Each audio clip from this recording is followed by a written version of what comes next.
Hi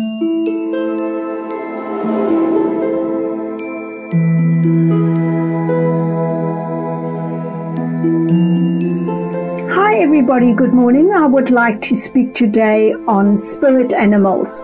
Spirit animals is a concept that we find very much in shamanism, and in the early 90s everybody of my age was very much into the Native American teachings, and spirit animals are like signs and messages for us. When we go for a walk, for instance, and we see a dove, we know that that is a sign for peace, and even two doves is a sign for a good relationship or for a loving relationship coming in, or for the couple if you're coupled up with somebody else. That's just as an example. Why do we live like that? Because we're actually part of a bigger web. So all of us are connected on some or other level, and animals can be a very clear message to us when we see a specific animal on a specific day or at a certain time in our life. And I have often lived like that and had connections with, for instance, snakes, always at a point in my life where there was major transformation. And according to the totem animals, a snake is there to transmute poison, in other words, very challenging circumstances, to then have a rebirth because we shed our skin.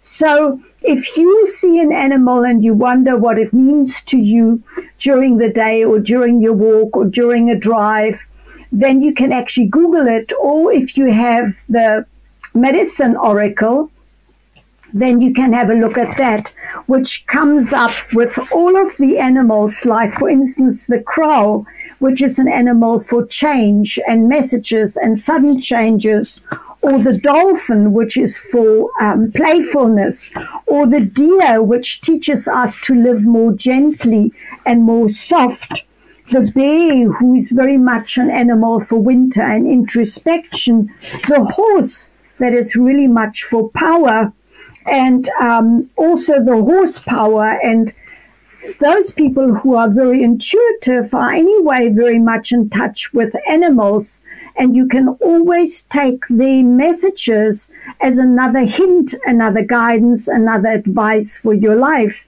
because that is what they are there for, as there is no synchronicity. Why do we do this? Because we live more with magic when we actually can see the signs and messages in our surroundings and in our life.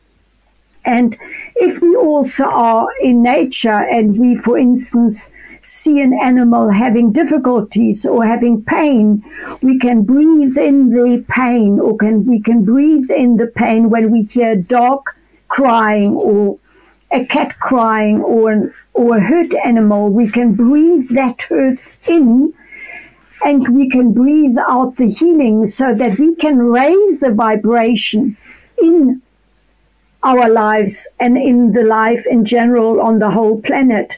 So spirit animals is just another way, like guides and angels, to give us divine messages, but in this case through spirit animals, to then be guided on our road, on our journey, and in our life. I wish you all the best for today. May you be guided by your spirit animal. And often we have specific spirit animals in our lives at a certain time of our life. So for instance, I always have also the eagle around me, which is really always for me a sign that I need to reach higher, that I need to be more of a light, that I need to be guided more to spirit, to God, to the universe, whatever you call the force that you believe in, and that you need to soar to greater heights. So see a bit what animal comes up for you generally and during what time, and even in your dreams. You will see certain animals in your dreams to be a guidance for you during the day and during your life's journey during the day or when you're awake.